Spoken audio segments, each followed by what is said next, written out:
En costume noir et nœud papillon, ils étaient une trentaine de maîtres d'hôtel et cuisiniers de la restauration événementielle, rassemblés tôt ce matin devant la cathédrale.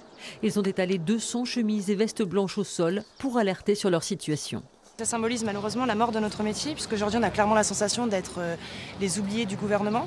Il faut savoir que depuis février de cette année, à cause de la crise du coronavirus, du Covid qu'on connaît tous, en fait notre métier, qui est un secteur d'activité où on travaille vraiment sur le regroupement de personnes, a été le premier impacté, parce que le regroupement de personnes a été interdit, et malheureusement sera le dernier à repartir.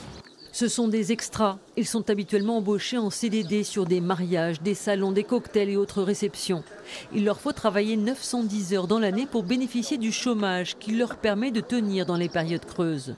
Des indemnités qui font à vue d'œil avec ce manque d'activité.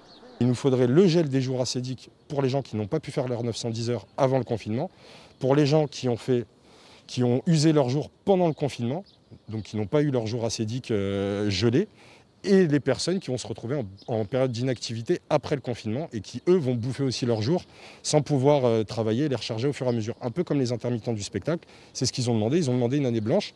Ces hommes et ces femmes qui travaillent dans l'ombre espèrent se faire entendre avec cet happening.